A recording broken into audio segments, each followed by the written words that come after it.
It is now my pleasure to introduce the San Antonio Chamber of Commerce President and CEO, Richard PEREZ.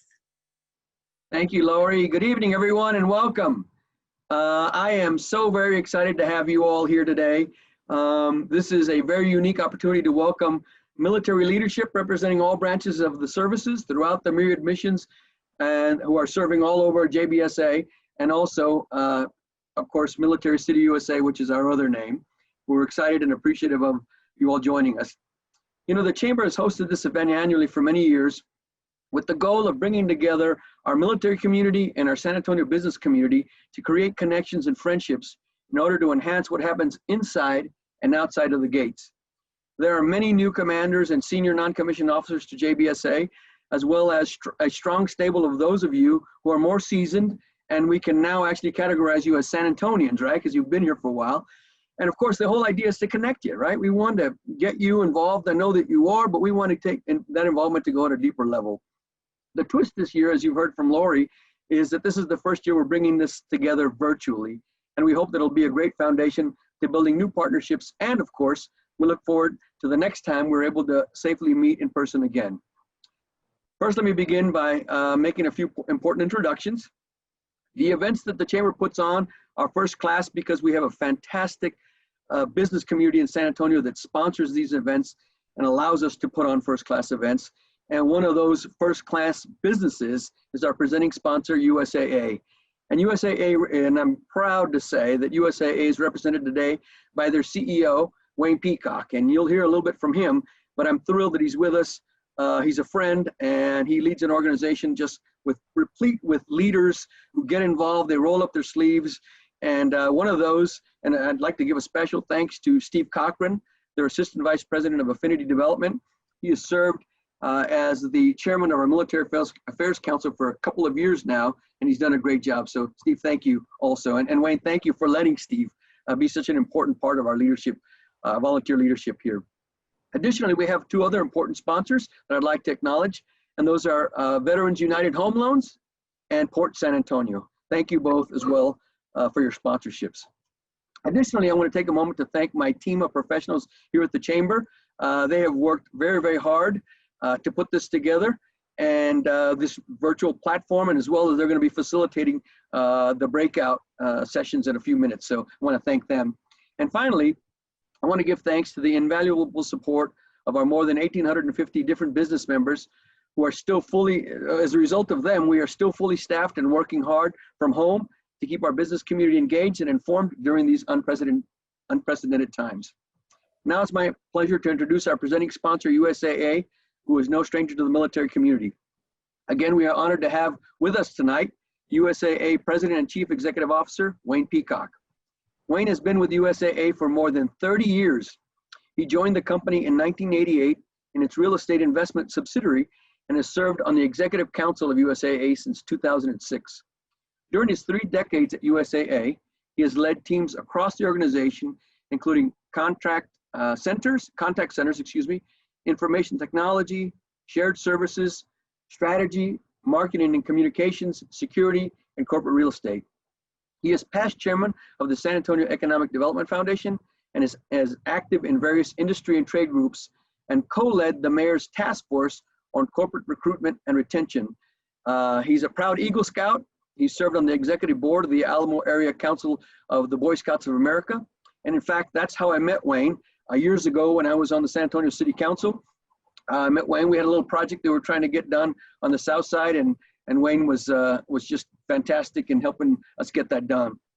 Wayne has been recognized as an industry leader. PNC Specialist magazine ranked him 5th on its top 25 leaders of personal lines, on its top 25 leaders of personal lines list of leaders, of influencers, and Fast Company named him among the 100 most creative people in business. Wayne, again, we're honored to have you here. Appreciate you joining us, and the floor is yours. Great, thanks for I appreciate it greatly. Really, on behalf of all of us in San Antonio, I want to welcome you to our city and to this virtual reception. I think I speak for everyone here in saying what a pleasure it is to greet each of you and your staffs, even if these circumstances are less than ideal. But I hope this deep in, we're all getting comfortable with our Zoom experiences. I also tonight want to extend a special welcome to our military newcomers, as Richard said, especially Rear Admiral Cynthia KUEHNER. Admiral KUEHNER is the 26th Director of Navy Nurse Corps, and of last month became Commander of the Navy Medicine, Education Training, and Logistics here in San Antonio. To Admiral KUEHNER and all the others who have joined us new here this evening, my hope, our hope, is that you're finding San Antonio to be a very welcoming and hospitable city. In fact, we hope that you'll do what USAA and 55,000 military retirees have done and make this your home forever. You know, as Richard said, the Greater San Antonio Chamber and all of Military City USAA have a unique appreciation for our military community and for the leadership here in San Antonio.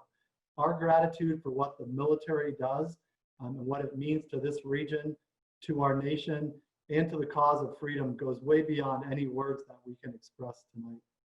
And this Chamber's partnership is now 125 years strong, thanks to this commitment and a long history of great communication and cooperation.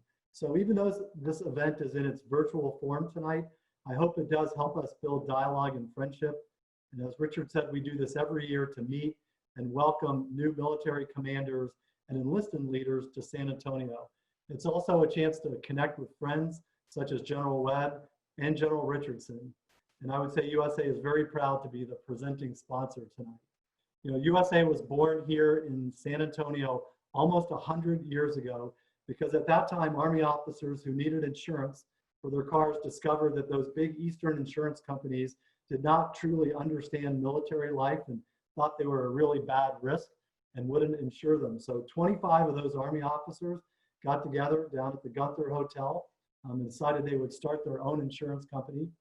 And way back in the day, our motto was, "We are the service to the services." And I would tell you that exceptional service is still what is the hallmark and the distinction of USAA today.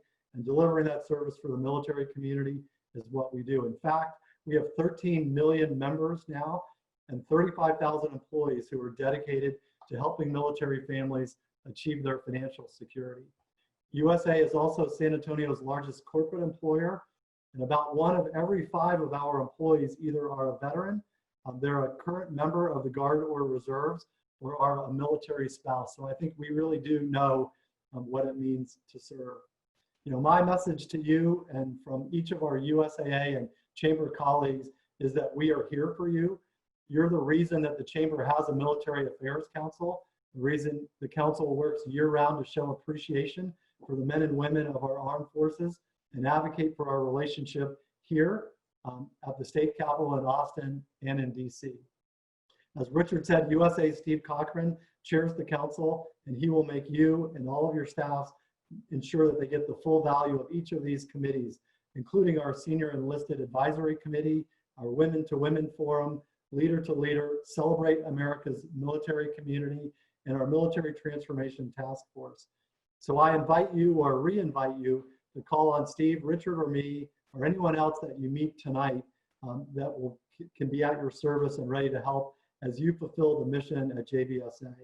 I'm looking forward to hearing from each of our 3 senior commanders.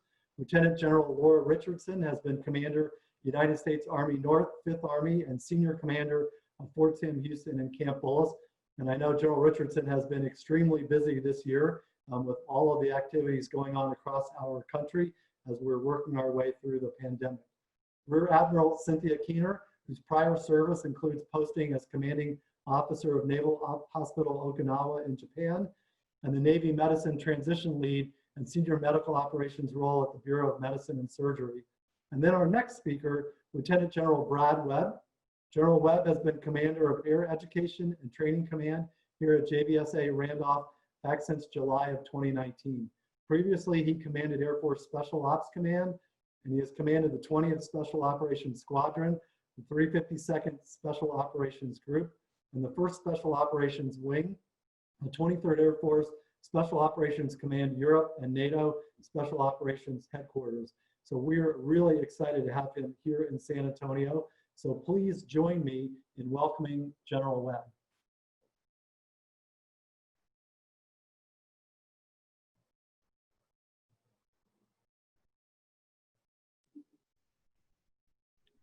Wayne, thanks for that kind introduction. Can you hear me before I get going here?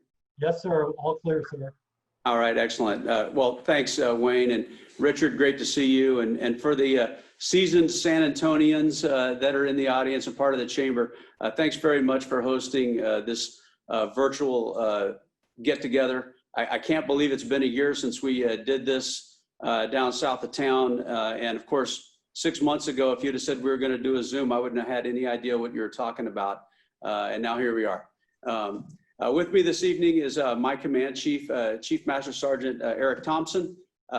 He's obviously, we represent the command team at Air Education Training Command. What I'd like to really do with my just couple minutes is to articulate the importance of Air Education Training Command and its interaction with San Antonio, respective of Air Force readiness. Now, as you all, everyone on this VTC knows, San Antonio has represented the gateway to the Air Force since 1946. And I would contend to you all that, and while this has always been true, it's never been more true in the last 6 months, that San Antonio has been the gateway to Air Force readiness because of the stance that we've taken on a couple of key pieces. So, you know, kind of first and forefront of my mind is our fight and the fight that continues, fighting through COVID. And then diversity and inclusion.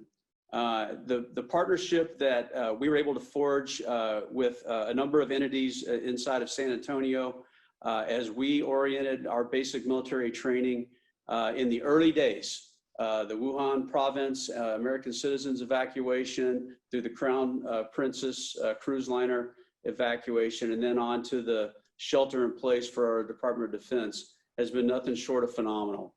And in fact, if you were to look at the statistics in our Air Force, the Air Force has been able to sustain readiness because AETC has been able to sustain production.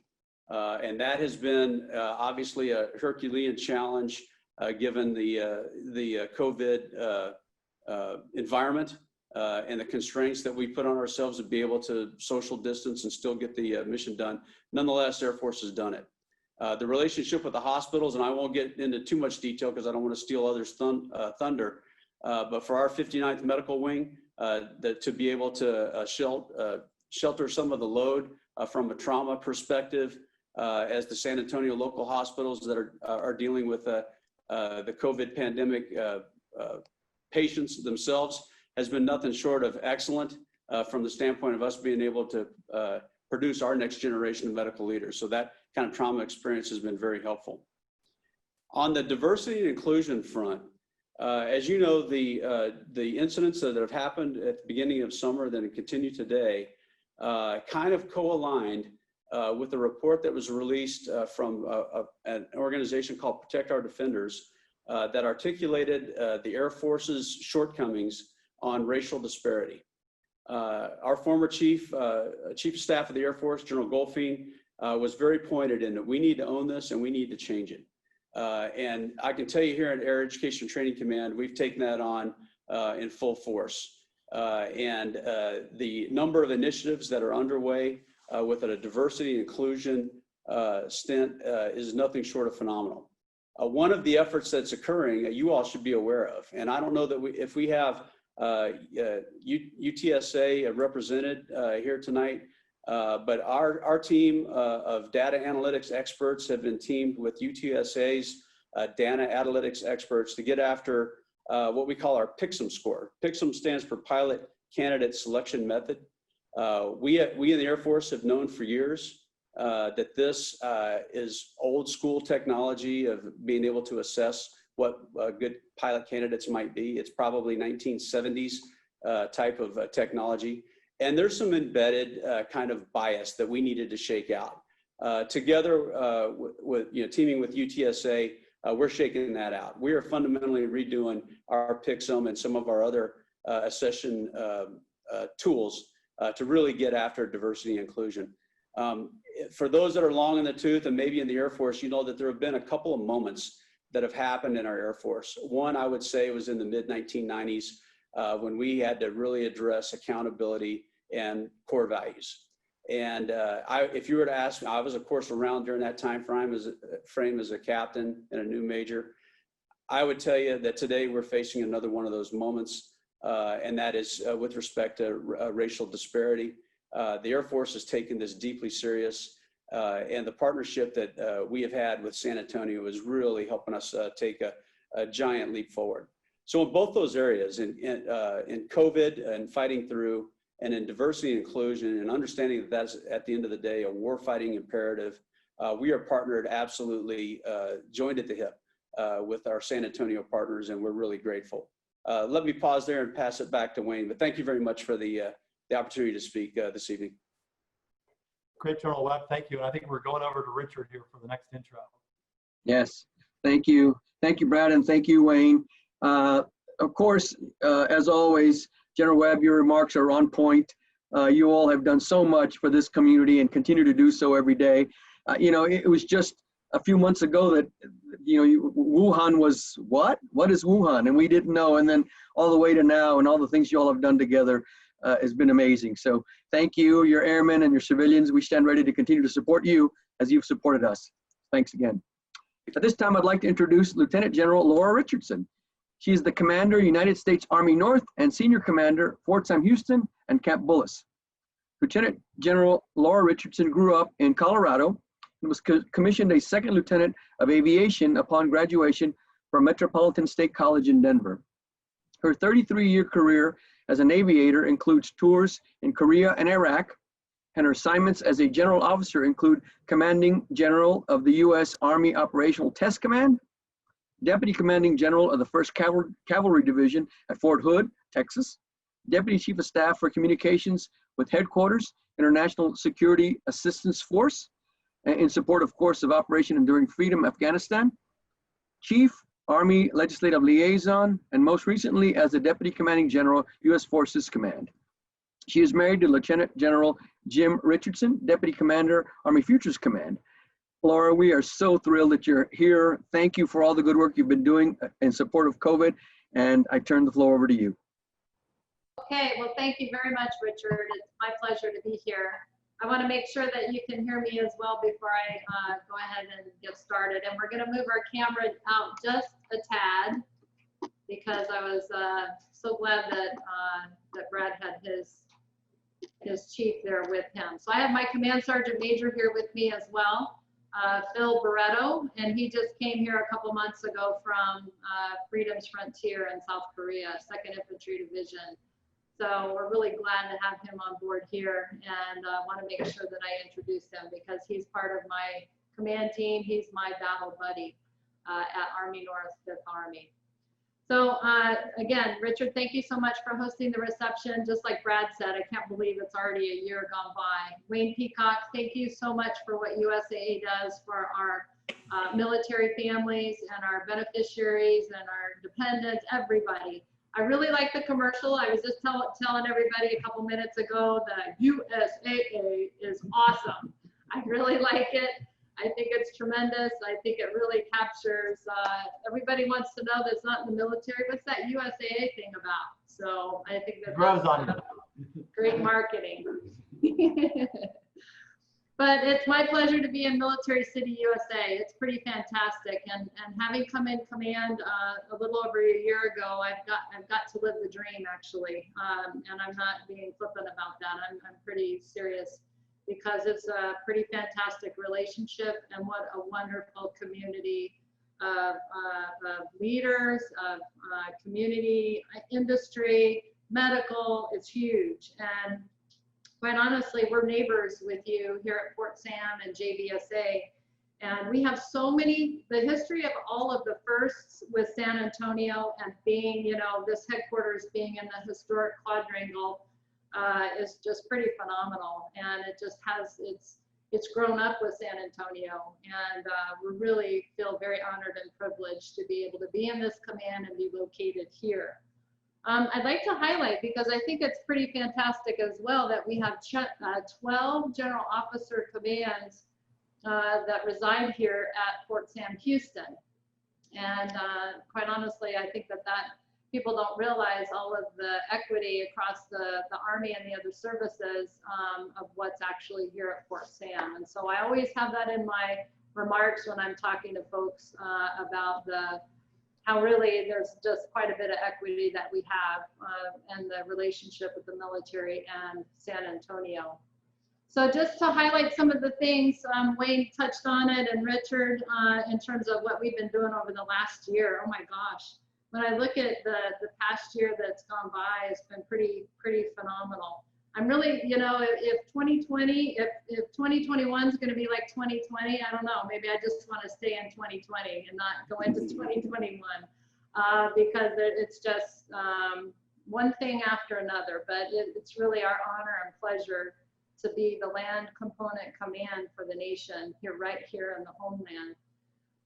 We have so some of the things that we do just to highlight.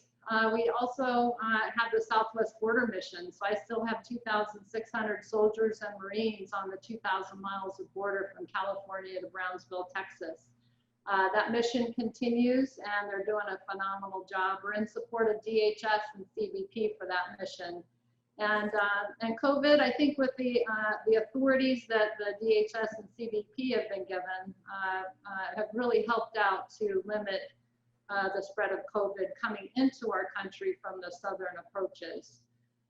For COVID-19, as was mentioned earlier, so we just completed today round 2. I'm not calling it wave 2, just round 2. So in March, April, and May, we were in 9 different states, 14 different cities. We had about 3,100 medical providers, active component, supporting in support of DHS and FEMA, DHHS and FEMA. And we finished that around the 8th of June, just in time to have a little bit of civil unrest missions that cropped up, unfortunately, and then we went right into July and August with deploying and helping out Texas. We finally got to help Texas with COVID. As well as California. We had about 580 medical providers in 15 different hospitals in Texas and 160 medical providers from the Air Force that were in 8 hospitals in California. And so Texas just wrapped up today, the last 100 of those personnel, and they're on their way home, which they really, really enjoyed being able to serve right here in Texas. We were also in 5 different hospitals within the San Antonio area, and so it was really pretty fantastic to be able to meet the leadership of those 5 hospitals and visit our medical providers there. Another, as you all know, I'm not telling you anything new about our medical providers, but they're all, from all of the services, are trained right here. And so this is not just Military City USA, it's almost like medical Military City USA as well. And so the relationships with the medical and being able to see all of the services that are products of this training environment here is pretty phenomenal. So really, really proud of all of our medical providers and all of the training that they receive here. We have a lot of storms, so we're up to 21 storms now for the hurricane season, and so it is definitely one of the most active in the Atlantic that we have seen in history. We've exhausted, the alphabet has been exhausted, and we're into the Greek alphabet, for God's sakes, and so Beta was the last storm, so Gamma will be next. Right now, the Atlantic looks quiet. But I don't want to jinx it because, you know, by next week we could be responding to a storm, and so we'll just keep our fingers crossed and hope that Beta doesn't continue to drop as much rain as might happen. So wildland fires. We didn't do wildland fires last year, but we're doing them right now. And so I have an Army battalion in Northern California, in Mendocino, California. And they're just finishing up their 30-day mission. And then I just sent a Marine battalion in Southern California near Fresno to the fire line yesterday. And so they will start their 30-day mission. And I just hope and pray some soaking rain comes California's way, but it doesn't look like that's going to happen anytime soon. So we'll just keep the prayers coming for the state of California and what's happening there. And then to highlight some of the national special security events that we get to participate in and provide active component forces. The Democratic National Convention, the Republican National Convention, UN General Assembly almost, but that got canceled right at the last minute, so we didn't have to provide anything for that. So those missions obviously are very important for our nation too. And then I'm really glad that Brad brought up diversity and inclusion. We are doing the same thing in the Army and in our service, and very, very important piece. We're conducting listening sessions with all of our soldiers and Department of Army civilians. And certainly what's happening right up the road at Fort Hood, Texas, with the specialist Vanessa Gillen case and all of the things that have occurred, getting after standards and discipline is extremely important for our service. And I'd like to echo Brad's comments, as he said earlier. And definitely the #1 priority in the Army for our Chief of Staff of the Army is people first. And so we're getting after this very, very quickly and aggressively. That's all I have for everybody this evening. It is so good to be able to talk to everybody and virtually do this. I'm so glad that we did it virtually and that we just didn't skip it, because again, the relationships are so important. And I really appreciate everything that everybody does to support the military here in San Antonio. So thank you very much. Thank you, General Richardson. You know, I always marvel, very much like General Webb talking about all the things that he does, all the things that you do, and your soldiers. It's incredible, and it's a treasure for us that you called San Antonio home. You've done so many things for our nation and for our city. Thank you and all your soldiers. It is truly special. And of course, you talked about all the general officers. You know, the stars are bright in Texas, in San Antonio, Texas, and so that's not lost on us either. So thank you for highlighting them and the fact that we've got such oomph here and such power to get things done to take care of our homeland. So congratulations to you. Thank you. Thank It is you. now my pleasure to introduce our final speaker of the evening, our new commander for the Navy Medical Forces Support Command, Rear Admiral CYNTHIA KUEHNER. Rear Admiral CYNTHIA KUEHNER is a native of Fort Rucker, Alabama. She earned a Bachelor of Science in Nursing from the University of Hawaii at Manoa. Her graduate degrees include a Master of Science in Nursing from the Uniformed Services University of the Health Sciences and a Doctor of Nursing Practice from the University of Massachusetts at Amherst. She was commissioned, an ensign in 1991 through the baccalaureate degree completion program. Admiral KUEHNER has held a variety of leadership positions to include staff nurse positions and executive assignments, as well as having served overseas in support of Operation Iraqi Freedom and Operation Vigilant Resolve, which of course was the first Battle of Fallujah, as well as in positions to bolster reconstruction efforts essential to the counterinsurgency strategy in support of Operation Enduring Freedom. In June 2020, Admiral KUEHNER was appointed as the 26th Director of the Navy Nurse Corps. She maintains board certification as a family nurse practitioner and as an advanced nurse executive with the American Nurses Credentialing Center, and is a fellow of both the American Association of Nurse Practitioners and the American Academy of Nursing. Admiral KUEHNER, thank you so much for joining us. The floor is yours.